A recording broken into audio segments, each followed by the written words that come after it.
Hello students, आशा करता हूँ आप सब बहुत अच्छे होंगे और अच्छे से पढ़ रहे होंगे। तो पिछले क्लास में हमने इक्विलिब्रियम में फोर्स बैलेंस की बात की थी और हमने बहुत सारे फोर्सेस कंसीडर किए और उनके फिर हमने कंपोनेंट्स किए और मैंने कहा कि अगर n वेक्टर्स का समेशन 0 है तो उन n वेक्टर्स के x कंपोनेंट का भी समेशन 0 आएगा, उन n वेक्टर्स के y कंपोनेंट का भी समेशन 0 आएगा और उन n वेक्टर्स के z कंपोनेंट का भी समेशन 0 आएगा। अभी जो हम डील करेंगे तो हमारा z कंपोनेंट से अभी के लिए उतना काम नहीं पड़ेगा, लेकिन आगे आने वाले समय में हमें 3D में z एक्सिस से भी काम पड़ेगा। तो अभी जो हमारा काम रहेगा मोस्टली वो x और y एक्सिस से ही काम चल जाएगा, मतलब हमारा काम रहेगा एक प्लेन में, 3D में हमारा काम नहीं रहेगा, एक सरफेस में हमारा काम रहेगा। तो पिछली क्लास में मैं आपको ये बताया था कि x एक्सिस और y एक्सिस का अच्छे से सिलेक्शन इस बात को डिसाइड करेगा कि आपकी कैलकुलेशन कितनी होने वाली है सॉल्व करने के लिए। पिछले वाले सवाल में मैंने दो तरह के एक्स वाई एक्सिस अज्यूम किए थे और एक एक्स वाई एक्सिस का जो सेट अज्यूम किया था उसमें कैलकुलेशन थोड़ी ज़्यादा थी और दूसरा एक्स वाई एक्सिस का जो सेट मैंने कंसीडर किया था उसमें मेहनत थोड़ी कम थी। तो एक्स वाई एक्सिस का प्रॉपर सिलेक्शन बहुत जरूरी है कम टाइम में क्वेश्चन को सॉल्व करने के लिए, और वो धीमे धीमे प्रैक्टिस से जैसे जैसे आप क्वेश्चन करेंगे वैसे वैसे आपको आता जाएगा। और दो गाइडलाइन मैंने उसके सिलेक्शन के रिस्पेक्ट में बोली थी कि ये ध्यान रहे जितने कम लोगों के कंपोनेंट करना पड़े उतना अच्छा है, और दूसरी गाइडलाइन जितने कम अननोन का कंपोनेंट करना पड़े वो ज़्यादा अच्छा है। मतलब अगर कंपोनेंट करने ही हैं तो आप नोन क्वांटिटीज के कंपोनेंट कर लीजिए। इन दो बातों को ध्यान में रखते हुए आप एक्स वाई कोऑर्डिनेट का सिलेक्शन करेंगे। इसके बाद और भी हमारे पास क्वेश्चन होंगे जिनको हम कंपोनेंट मेथड से कर सकते हैं।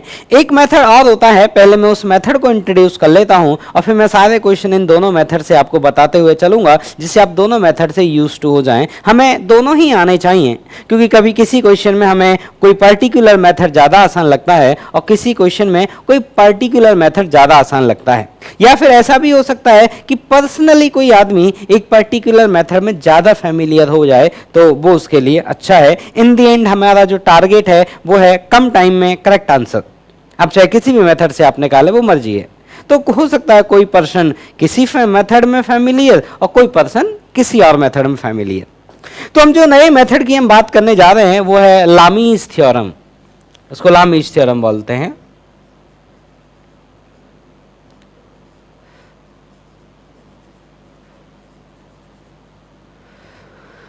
ठीक, लामीज थ्योरम ये कहती है कि अच्छा पहली बात तो ये एप्लीकेबल कब होती है, थ्री कोप्लेनर फोर्सेस इसकी कब एप्लीकेबल होगी, तो थ्री कोप्लेनर फोर्सेस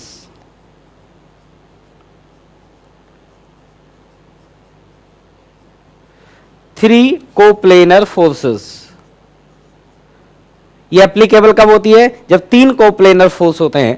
तो three coplanar forces and their summation is 0 and their sum is 0। तो जब उनका तीनों का जो समेशन है वो समेशन 0 है और तीन कोप्लेनर फोर्सेज हैं तो आपको लामीज थ्योरम को इस्तेमाल करना है। और इवन मैं तो ये कहूंगा कि इसका एक्सटेंडेड वर्जन आप इस तरह से इस्तेमाल कर सकते हैं कि कोई भी तीन वेक्टर जिनका समेशन 0 होगा, कोई भी तीन वेक्टर जिनका समेशन 0 होगा उसके लिए आप इस लामीज थ्योरम को अप्लाई कर सकते हैं। वो तीन वेक्टर फोर्स हो सकते हैं, मोमेंटम हो सकते हैं, वेलोसिटी हो सकते हैं, any kind of three vector if there summation is 0 then you can apply Lami's theorem. ठीक है ना। लेकिन हम इसको जो पढ़ना स्टार्ट कर रहे हैं वो न्यूटन्स लॉ वाले चैप्टर में स्टार्ट कर रहे हैं और जहां पे हमें फोर्सेज का समेशन 0 दिखाना है, इसलिए मैंने यहाँ पे फोर्स वर्ड लिखा है। यहाँ आप मोमेंटम वगैरह कुछ भी लिख सकते हैं पर वेक्टर होना चाहिए। तो क्या है इस लामीज थ्योरम का स्टेटमेंट, क्या है लामीज थ्योरम कहना चाहती है? तो लामीज थ्योरम ये कहती है कि जिन तीन वेक्टर का समेशन 0 है उन तीनों वेक्टर्स को आप ड्रॉ करिए और उन तीनों वेक्टर को एक पॉइंट से ड्रॉ करिए। जैसे मान लीजिए ये एक पॉइंट है, आप तीनों वेक्टर को ऐसे एक पॉइंट से ड्रॉ करिए। They are the three vectors, these are the three vectors. इन तीनों के अपने अलग अलग मैग्नीट्यूड हैं, तीनों की अपनी अलग अलग इंडिपेंडेंट डायरेक्शन है इनका, और बस इनके बारे में खास बात यह है कि summation of these vectors is 0। अगर मैं मान लेता हूं इसका मैग्नीट्यूड है मॉड ऑफ f1 वेक्टर, इसे मैं सिंपली f1 भी लिख सकता हूं। मॉड ऑफ f1 मैंने इसलिए लिख दिया जिससे आपकी आंखों को यह भरोसा हो कि वो मैग्नीट्यूड है। ठीक, ये हो सकता है ये एक वेक्टर है, इसका जो मैग्नीट्यूड है वो है मॉड ऑफ f2 वेक्टर, और उसको मैं सिंपली f2 शब्द से भी लिख सकता हूं। और ये एक अनदर फोर्स है मॉड ऑफ f3 वेक्टर,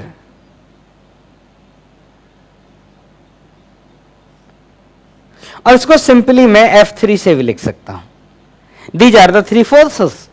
अब आपको क्या करना है, अब मुझे बताओ, जैसे मान लीजिए मेरा f1 फोर्स है, इसके सामने का एंगल, इसके सामने के एंगल से मेरा क्या मतलब है, अगर मेरे तीन फोर्स में से मैं अगर इस एक फोर्स के लिए बात करूं तो इस फोर्स के साइड वाले दो फोर्स बच गए, एक ये वाला फोर्स है और एक ये वाला फोर्स है।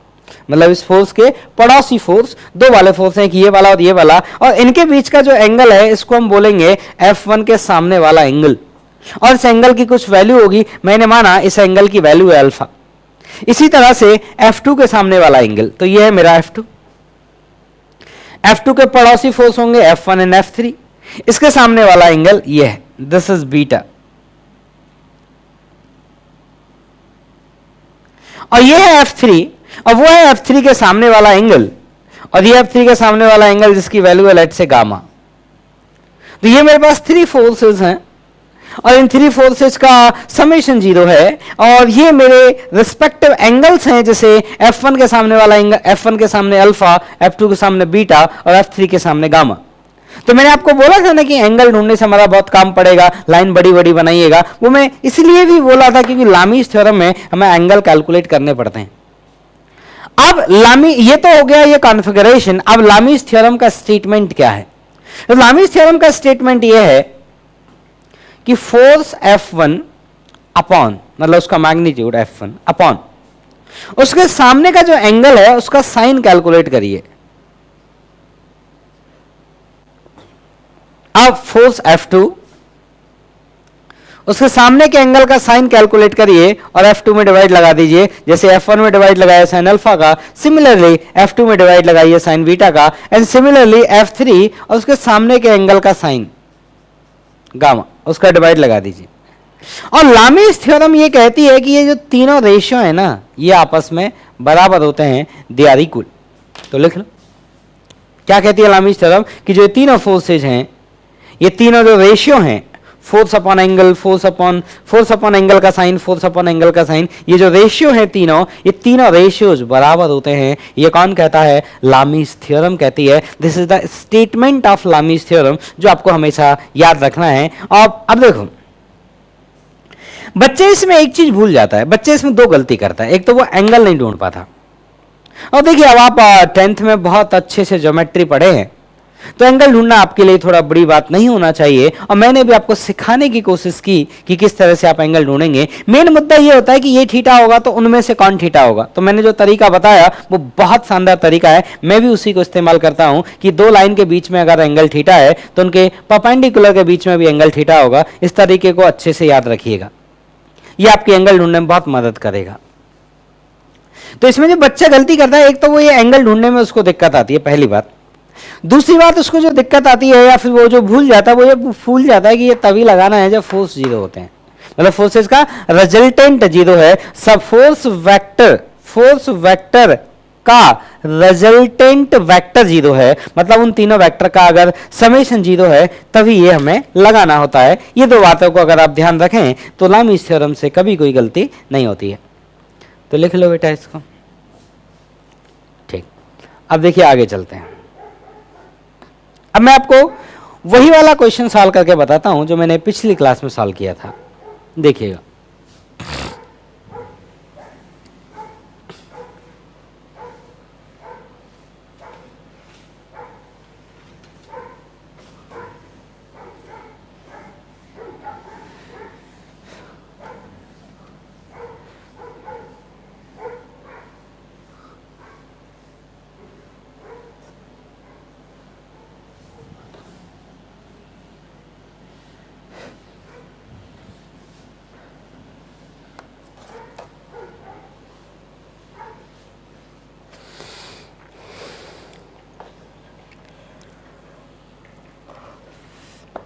चलिए, अब मैं पहले आपको उस कल वाले क्वेश्चन को लामीज थ्योरम से सॉल्व करके दिखाता हूं, जिससे हम देखते हैं कि लामीज थ्योरम को अप्लाई कैसे किया जाएगा। तो देखिए, 2-3 क्वेश्चन में मैं आपको अप्लाई करके दिखाऊंगा, जिससे आप थोड़ा यूज टू हो जाएं इस लामीज थ्योरम के। तो ये एक ब्लॉक है, ठीक है बच्चों, और ये है रोप, एक ब्लॉक है और ये एक रोप है,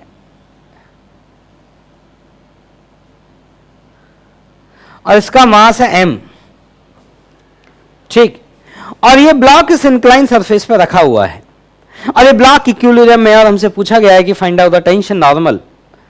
तो कैसे कैलकुलेट करेंगे? तो देखिए, पहले फ्री वर्ड डायग्राम बनाते हैं। आप बहुत अच्छे से जानते हैं कि, अब जानते क्या, कल बताया था, इधर लगता है T, तो इस लाइन को थोड़ा बड़ा बना लीजिए, क्योंकि एंगल ढूंढने पड़ेंगे, ये तो लामीज थ्योरम है, यहाँ तो एंगल चाहिए ही चाहिए। और इधर लगेगा आपका नॉर्मल,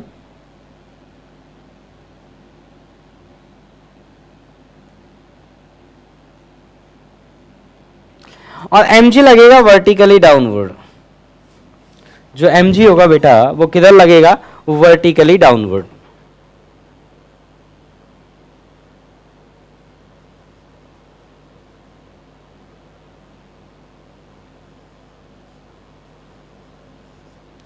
और इन तीनों का समेशन 0 है, और ये 3 फोर्सेज हैं इस बॉडी पे लगने वाले 3 फोर्सेज, जिनका समेशन 0 है, और तो हमें फिर लामीज थ्योरम को अप्लाई करना पड़ेगा। तो मैंने बोला था कि एक हॉरिजॉन्टल और वर्टिकल लाइन हमेशा बना लेना। हॉरिजॉन्टल वर्टिकल लाइन बनाना तो कंपल्सरी है, ये समझ लीजिए, बनाना ही बनाना है। अब ये एंगल है थीटा। अब देखो, आपको कौन कौन से एंगल चाहिए थे, आप ये याद करो। तो आप ध्यान से देखेंगे उस डायग्राम को, तो आपको जो फोर्स वेक्टर्स थे उनके बीच के एंगल चाहिए थे। इसका मतलब आपको कौन कौन एंगल चाहिए, मैं आपको डायग्राम में ड्रॉ करके दिखाता हूं। एक तो एंगल आपको ये वाला चाहिएगा, तो ये तो आपको पता है 90 डिग्री है, क्योंकि टेंशन किधर है? सरफेस के पैरेलल, और नॉर्मल किधर है? सरफेस के परपेंडिकुलर। दूसरा एंगल आपको ये वाला चाहिए, और तीसरा एंगल आपको ये वाला चाहिए। ये 3 एंगल आपको मालूम होना। अगर ये 3 एंगल आपको मालूम होंगे, तो आप लामीज थ्योरम लगा के टी और एन की वैल्यू कैलकुलेट कर सकते हैं। तो मेन मुद्दा जो होता है ना बेटा इसमें, वो ये एंगल ही होता है। अब देखो, आपको एंगल में ढूंढ के बताता हूं। ये एंगल थीटा है, तो मेरी बात ध्यान से सुनना। ये लाइन है हॉरिजॉन्टल, और ये mg वाला लाइन है वर्टिकल। ये लाइन है कौन? इंक्लाइन, और ये है इंक्लाइन के परपेंडिकुलर। तो ये एंगल जो आएगा वो थीटा आएगा। अब ये एंगल थीटा आ गया, तो ये वाला जो एंगल है, ये रेड वाला, ये हो जाएगा आपका 180 माइनस थीटा। और ये एंगल अगर आपका थीटा आ गया, तो आप ऐसे देखिए ध्यान से, अगर आपका ये एंगल थीटा है, तो ये एंगल भी होगा आपका थीटा। और ये एंगल थीटा हो गया, तो ये पूरा रेड वाला आपको एंगल चाहिए, तो ये पूरा रेड वाला एंगल हो जाएगा 90 प्लस थीटा। ठीक, तो ड्राइंग आपको साफ साफ बनानी है। स्ट्रेट लाइन की तरह दिखना चाहिए। अगर आपकी ड्राइंग साफ है, तो एंगल गलत कभी नहीं होगा। इसलिए मैंने हमेशा जोर दिया है कि आप डायग्राम स्केल से बनाएं, क्योंकि ड्राइंग जितनी साफ होगी, हमें चीजें उतने अच्छे से क्लियर दिखेंगी, तो गलती नहीं होगी। अब लगाते हैं लामीज थ्योरम। mg अपॉन उसके सामने के एंगल का साइन 90, और नॉर्मल अपॉन उसके सामने के एंगल का साइन, उसके सामने के एंगल का 90 प्लस थीटा, तो यह आ जाएगा cos 90 plus sign 90 plus theta. हमने सामने के एंगल का साइन कैलकुलेट करना है। और तीसरा है टेंशन, उसके सामने का एंगल है 180 माइनस थीटा, तो t upon sine of 180 minus theta. और लामीज थ्योरम कहती है ये रेशियो क्या होते हैं? बराबर होते हैं। अगर हम इन दोनों इक्वेशन को इक्वेट करेंगे, तो नॉर्मल का जो वैल्यू आ जाएगा साइन 91 होता है, ये इधर चला जाएगा, और साइन 90 प्लस थीटा क्या होता है? कॉस थीटा, तो नॉर्मल आ जाएगा mg कॉस थीटा।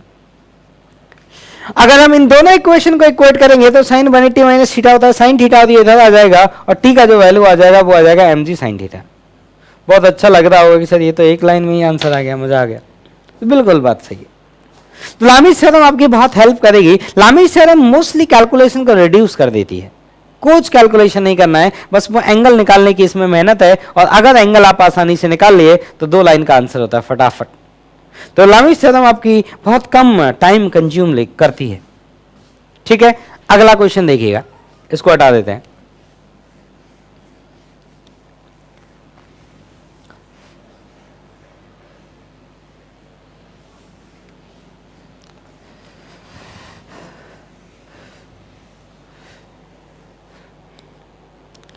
अगला क्वेश्चन देखो बच्चों, अगला क्वेश्चन ये है कि मान लीजिए एक स्फीयर है और ये जो स्फीयर है ये दो सरफेस के बीच में फंसा हुआ है।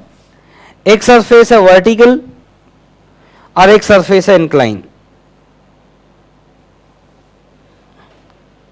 और ये यहां पे ऐसे अगेन हॉरिजॉन्टल सरफेस है। This is the incline surface, this is the vertical surface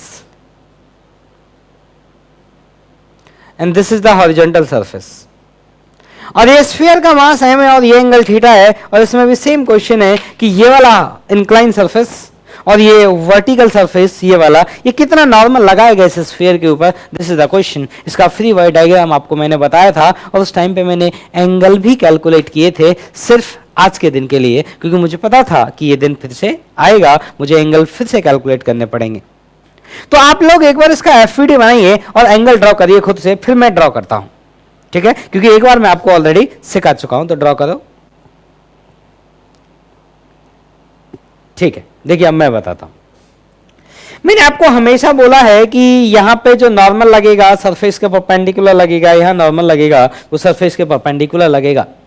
और जो स्फीयर है ये ज्योमेट्री का प्रॉपर्टी है कि स्फीयर के ऊपर डाला गया परपेंडिकुलर उसके सेंटर से पास करता है। ये स्फेरिकल सरफेस का प्रॉपर्टी है, इसको फिजिक्स से कोई मतलब नहीं है, इस मैथमेटिकल ज्योमेट्री की खासियत है कि इस पे डाला गया परपेंडिकुलर इसके सेंटर से पास करता है। Very good. इसका मतलब यहां से ऐसे नॉर्मल जाएगा जो इसके सेंटर से पास करेगा, और यहां से नॉर्मल जाएगा वो इसके सेंटर से पास करेगा। mg हमेशा वर्टिकल लगता है और हॉरिजॉन्टल और वर्टिकल लाइन बनानी ही बनानी है।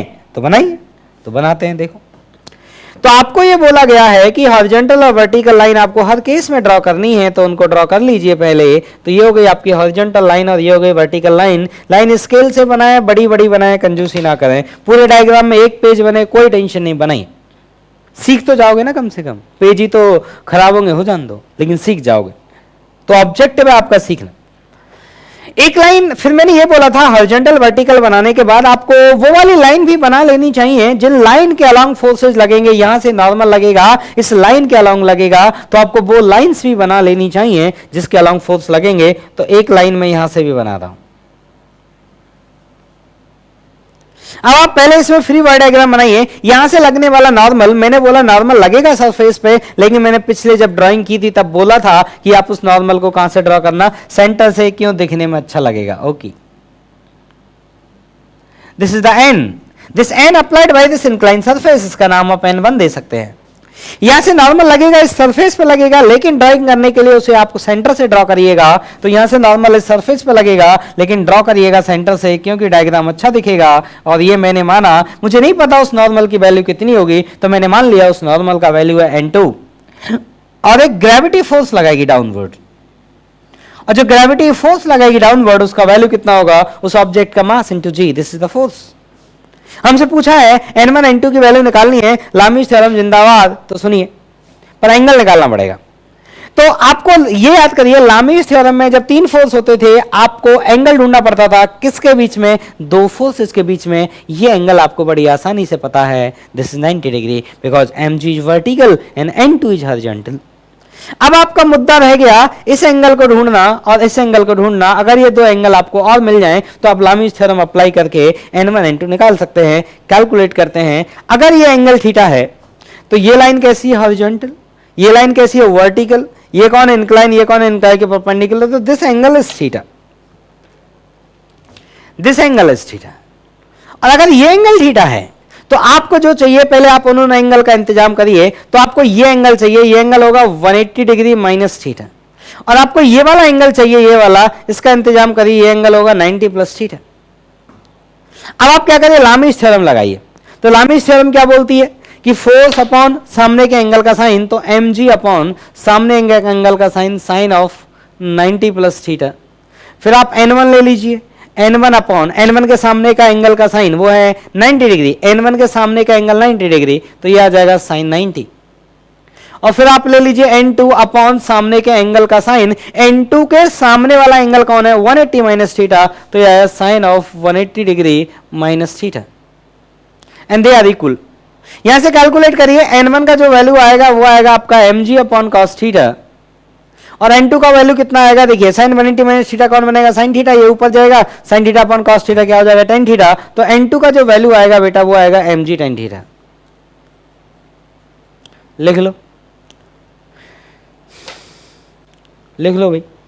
ये तो हो गया लामीज थ्योरम की हेल्प से। अब कोई बच्चा बोलता है कि सर इसको कंपोनेंट से भी एक बार बता ही दीजिए, तो ठीक है बता देते हैं। देखिए इसमें आप हॉरिजॉन्टल और वर्टिकल में ही एक्स वाई मान लीजिए। हॉरिजॉन्टल वर्टिकल में जब आप एक्स वाई मान लेंगे, अब मैं दूसरे मेथड से कर रहा हूं कंपोनेंट से, तो आप इस n1 के कंपोनेंट कर लीजिए। n1 का एक कंपोनेंट ऊपर आएगा n1 cos थीटा, और n1 का एक कंपोनेंट राइट साइड में आएगा n2 sin थीटा। और हम जानते हैं, अब ये समझिए, हॉरिजॉन्टल को मैंने x मान लिया, वर्टिकल को मैंने y मान लिया, सभी फोर्सेज का समेशन 0 है, तो सभी के x कंपोनेंट का भी समेशन 0 आना चाहिए, और सभी के y कंपोनेंट का भी समेशन 0 आना चाहिए। एक इस डायरेक्शन में है और एक इस डायरेक्शन में है, इन दोनों का समेशन 0 कब आएगा, जब इन दोनों की वैल्यू बराबर होगी, जब इन दोनों का मैग्नीट्यूड बराबर होगा, क्योंकि डायरेक्शन तो ऑलरेडी अपोजिट है। तो दो वेक्टर जो इक्वल मैग्नीट्यूड और अपोजिट डायरेक्शन के होते हैं उनका सम 0 होता है। तो अगर इनका मैं सम 0 चाहता हूं तो जितना ये राइट में है उतना ये लेफ्ट में होना चाहिए। तो पहला इक्वेशन आया कि n1 sin थीटा बराबर हो जाना चाहिए n2 के। दूसरा इक्वेशन, वर्टिकल डायरेक्शन में कौन लग रहा है, n1 cos थीटा, और नीचे कौन लग रहा है mg, तो n1 cos थीटा बराबर हो जाना चाहिए mg के। तो इस वाले इक्वेशन से सीधा n1 मिल गया mg अपॉन cos थीटा, और दोनों में डिवाइड लगा दीजिए तो tan थीटा कितना हो गया, n2 अपॉन mg, और क्रॉस मल्टीप्लाई करिए तो आपको n2 मिल गया कितना, mg tan थीटा। हाँ तो देखो बच्चों, अब मैं आपको और क्वेश्चन सॉल्व करके दिखाता हूं, आप इसको लिख लें, ठीक है।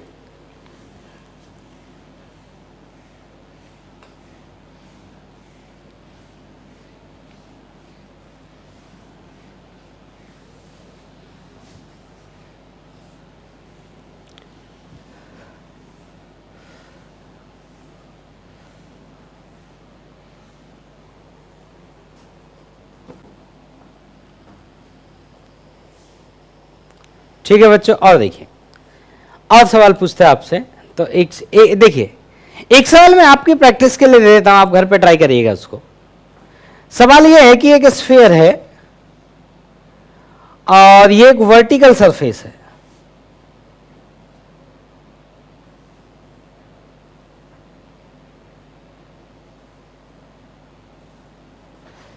और यहां पे एक ये सरफेस है किसी ब्लॉक का,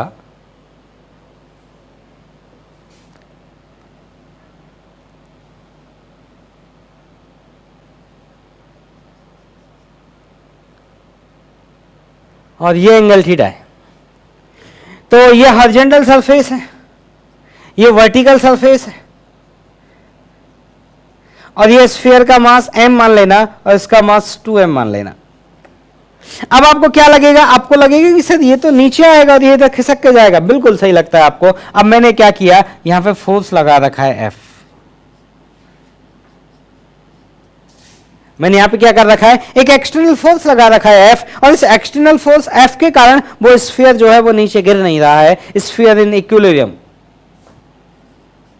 और स्फीयर इक्विलिब्रियम में है तो ये ब्लॉक भी इक्विलिब्रियम में होगा। तो आपसे पूछा गया है find F external such that sphere in equilibrium, such that sphere in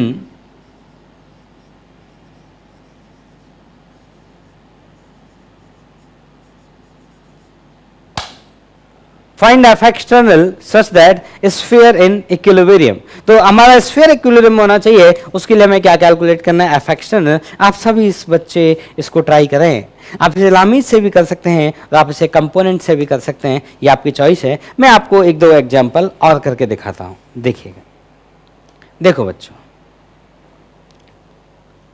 अब कई बार क्या होता है कि कंपोनेंट मेथड हमें बहुत महंगा पड़ जाता है, महंगे का मतलब है कि बहुत ज़्यादा लेंदी पड़ जाता है, लेकिन लामीज थ्योरम हमें बहुत आसानी से आंसर निकाल देती है। तो एक ऐसा एग्जांपल लेता हूं जिसमें लामीज बहुत आसानी से आंसर दे देगी और कंपोनेंट मेथड बहुत लेंदी जाएगा। कंपोनेंट में करके बताऊंगा भी नहीं, वो आपको खुद से कर लेना और आके मुझसे क्रॉस चेक करवा लेना कि आपका अगर गलत होता है तो, ठीक है। तो मैं आपको पहले क्वेश्चन समझा रहा हूं और क्वेश्चन आपको होपफुली उसका एफपीडी मैंने क्लास में पहले बनवाया है, ठीक। देखिएगा ध्यान से बच्चों, आपका एक स्फीयर है और वो दो इंक्लाइन सरफेस के बीच में रखा हुआ है और ये वो दो इंक्लाइन सरफेस है। These are the two incline surfaces. ये वो दो इंक्लाइन सरफेस हैं जिसके बीच में स्फीयर रखा गया है। ये एंगल ऑफ इंक्लिनेशन अल्फा है और ये एंगल ऑफ इंक्लिनेशन बीटा है और ये एक हॉरिजॉन्टल सरफेस है। हॉरिजॉन्टल नहीं लग रही हो तो कोई बात नहीं, आप स्केल से बनाइएगा। This is the horizontal and these are the incline surfaces and this is the mass m of this sphere. And question is calculate the normal reaction applied by the both incline surfaces. Left वाले incline surface ने कितना normal reaction लगाया और right वाले incline surface ने कितना normal reaction लगाया, ये दोनों चीजें आपको कैलकुलेट करनी है। तो नॉर्मल रिएक्शन अगर आपको कैलकुलेट करना है तो देखिए, जैसे मैं पहले ही बोल चुका हूं कि लामीज थ्योरम आपको अप्लाई करनी है तो आपको फ्री बॉडी डायग्राम बनाना है। फ्री बॉडी डायग्राम बनाते टाइम आपको एक गाइडलाइन हॉरिजॉन्टल और वर्टिकल लाइन बनाने की हमेशा के लिए दी गई है, तो आपको हॉरिजॉन्टल और वर्टिकल लाइन हमेशा बनानी ही चाहिए। मैं ड्रॉ करके दिखाता हूं, देखिएगा। एक लाइन हॉरिजॉन्टल और एक लाइन वर्टिकल हमें हमेशा ड्रॉ करनी है, तो मैं उसी लाइन को ड्रॉ कर रहा हूं। This is my horizontal line and this is my vertical line. यहां से नॉर्मल रिएक्शन लगेगा इस डायरेक्शन में, इस वाले इंक्लाइन सरफेस से। तो इस वाले इंक्लाइन सरफेस से जो नॉर्मल रिएक्शन लगेगा वो यहां से इस तरह से लगेगा। इस नॉर्मल को हम मान लेते हैं लेट्स से n1, और इस वाले इंक्लाइन सरफेस से जो नॉर्मल लगेगा वो इस डायरेक्शन में लगेगा। कलर यूज करिएगा डिफरेंट, ज्यादा अच्छा रहेगा, ड्राइंग अच्छे से बनेगी। यहां का जो नॉर्मल लगेगा वो इस डायरेक्शन लगेगा एंड दिस इज n2। अब सुनना मेरी बात ध्यान से, ये नॉर्मल है इसलिए सरफेस के परपेंडिकुलर है, ये नॉर्मल है इसलिए सरफेस के परपेंडिकुलर है। अब बात बड़े ध्यान से, मैं ये कह रहा हूं बेटा कि मान लो ये एंगल अगर हमारा अल्फा है, दिस एंगल इज अल्फा, तो ये है हमारा हॉरिजॉन्टल लाइन और ये है हमारा वर्टिकल लाइन और ये है हमारा इंक्लाइन और ये है इस इंक्लाइन के परपेंडिकुलर, तो हमारा ये जो एंगल आएगा वो आएगा अल्फा। अब बात करते हैं बीटा के लिए, तो this is my horizontal line, this is my vertical line, this is the incline surface and red is the perpendicular to the incline. ये एंगल बीटा है तो ये एंगल हो जाएगा बीटा। अब अगर ये एंगल बीटा हुआ, अच्छा इस पे mg भी ड्रॉ कर लिया जाए तो mg लगेगा vertically downward, this is my mg। तो ये एंगल बीटा है तो ये एंगल कितना आएगा यहां से यहां तक, ये एंगल आएगा 180 माइनस बीटा, और ये एंगल कितना आएगा बेटा 180 माइनस अल्फा। अब आप लगा लो लामीज, कैसे, mg अपॉन mg के सामने के एंगल का साइन, तो sine of alpha plus beta. उसी तरह से n1 अपॉन उसके सामने के एंगल का साइन, सामने का एंगल कौन है 180 माइनस अल्फा, तो यह साइन ऑफ 180 माइनस अल्फा। और एक और है कि n2 अपॉन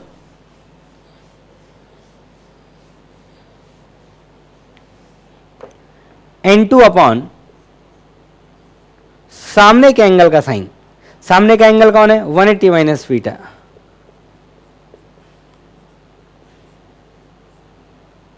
और ये रेशियो आपस में क्या होने चाहिए, बराबर होने चाहिए, बिकॉज लामीज थ्योरम का ये स्टेटमेंट है। तो n1 का जो वैल्यू आया वो आया sine alpha upon sine of alpha plus beta into mg। कैसे, इन दोनों को इक्वेट किया, साइन अल्फा उधर चला गया।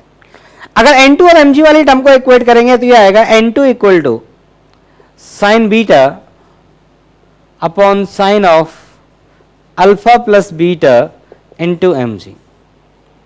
लिख लो यहां से। तो देखो, और अगर बेटा आप इसको नॉर्मल वाले, अगर इसको आप कंपोनेंट वाले मेथड से करने गए तो आपको बहुत लेंदी पड़ेगा ये, जिसमें इक्वेशन भले ही आपको लिख के दिखाता हूं।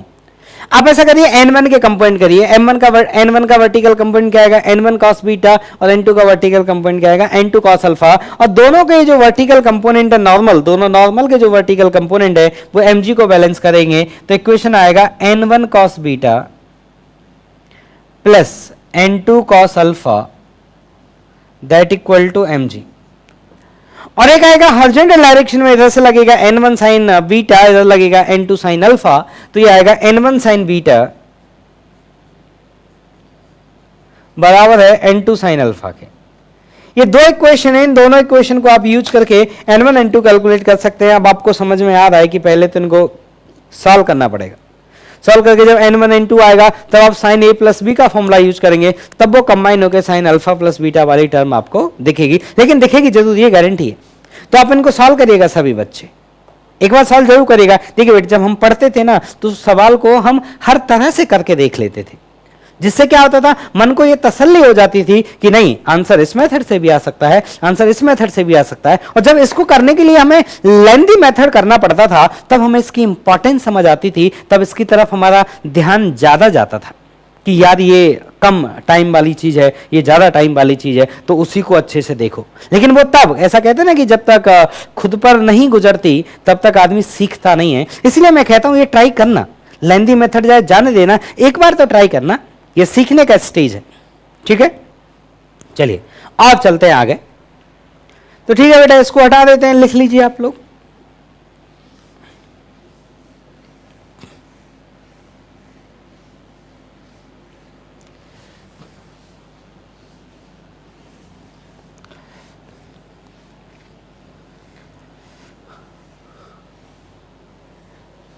ओके बेटा, अब देखिए, चलिए और आपसे क्वेश्चन पूछते हैं।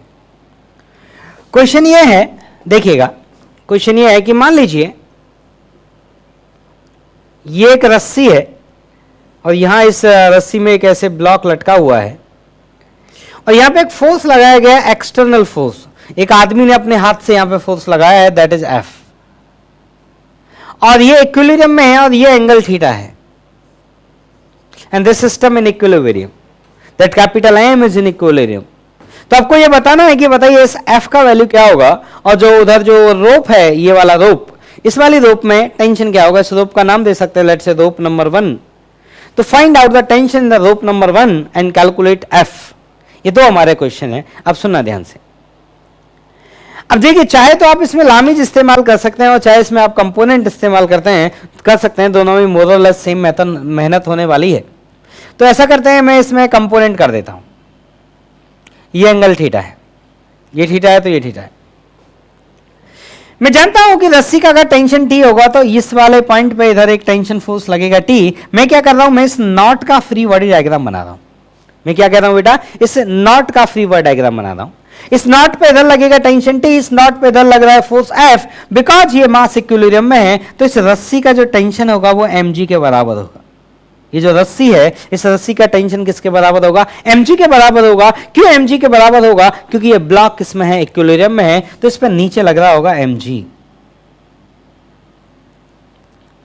अब मैं जानता हूं कि टेंशन का जो वर्टिकल कंपोनेंट आएगा t cos थीटा वो बराबर होगा mg के, और जो t sin थीटा आएगा वो बराबर होगा f के।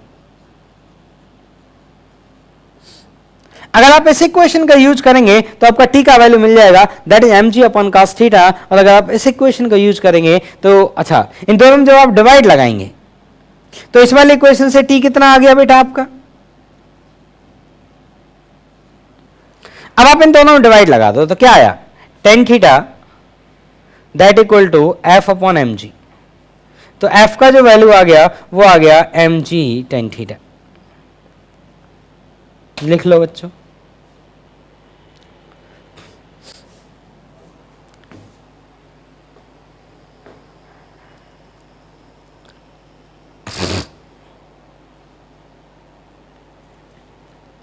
ठीक, और सुनिए और देखिएगा,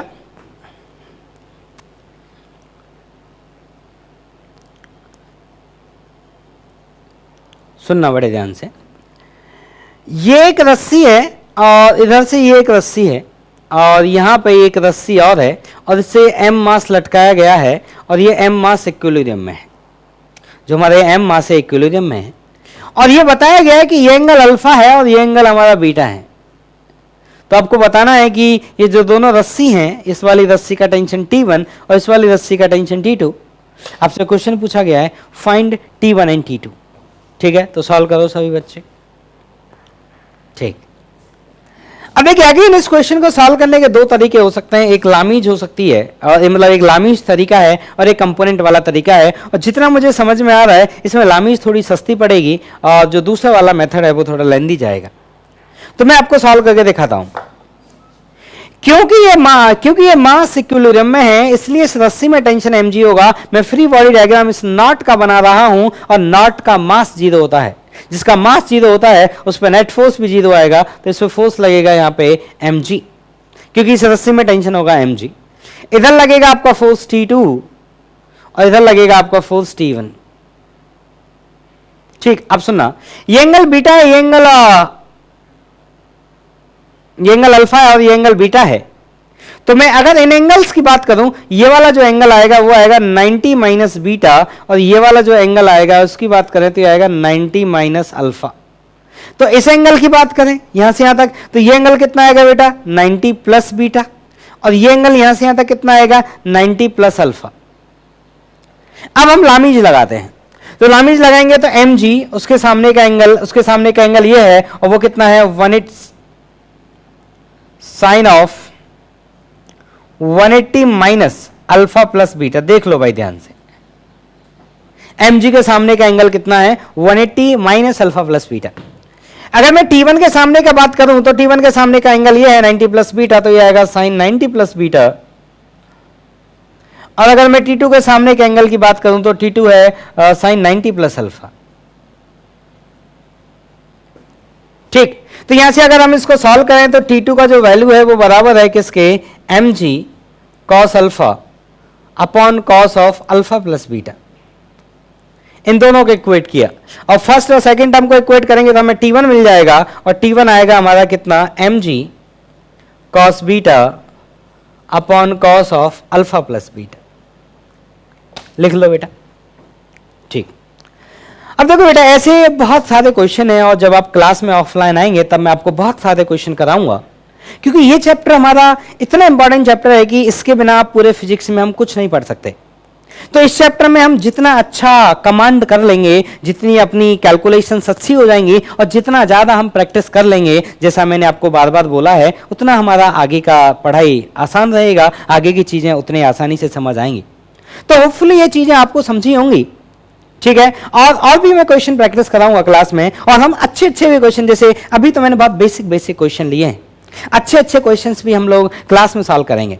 जब आप ऑफलाइन आएंगे तो मैं आपको बहुत सारे अच्छे क्वेश्चन भी प्रैक्टिस करवाऊंगा। ठीक है, लेकिन एक बात ध्यान रहे कि जब हमारा ऑफलाइन चालू होगा तो ऑफलाइन चालू होने में आपसे जो मैं उम्मीद कर रहा हूं वो उम्मीद ये है कि मैंने मैथमेटिकल टूल नाम का एक सीट आपको दिया था ग्रुप पे, मैथमेटिकल टूल। इसमें 3 एक्सरसाइज हैं, एक्सरसाइज 1, एक्सरसाइज 2 और एक्सरसाइज 3। तीनों एक्सरसाइज में 2-2 पार्ट हैं, तो मैं ये तीनों एक्सरसाइज कंप्लीट क्लास में डिस्कस करूंगा। तो ये आपकी तीनों एक्सरसाइज की हुई होनी चाहिए, उस टाइम पे कोई ये नहीं बोलेगा सर हमने नहीं किया है। हाँ, जो क्वेश्चन आपसे नहीं हो रहे हैं आप उनको गोला कर लीजिए।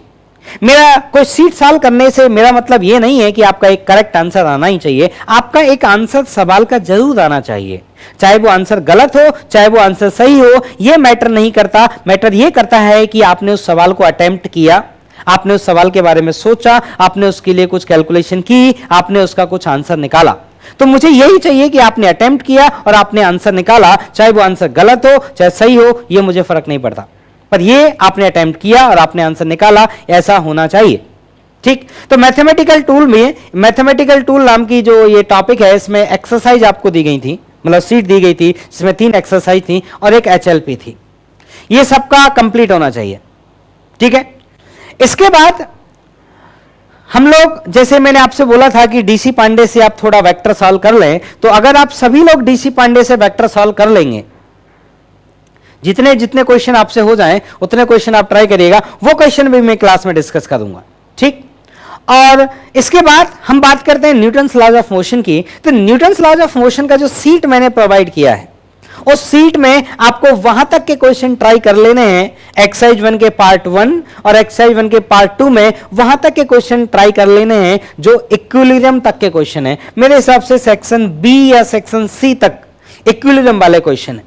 तो एक्सरसाइज 1 का पार्ट 1 और एक्सरसाइज 1 का पार्ट 2 दोनों में ही इक्विलिब्रियम तक के क्वेश्चन आपको ट्राई करने हैं। मतलब जितना मैं आपको पढ़ा दूंगा उतने क्वेश्चन आपको ट्राई करने हैं, क्योंकि आपके आते ही फिर मैं आपसे डिस्कशन करूंगा, आपका होमवर्क चेक करूंगा। ठीक है बेटा, तो चलिए पढ़िए, फिर मिलते हैं आपसे नेक्स्ट क्लास में।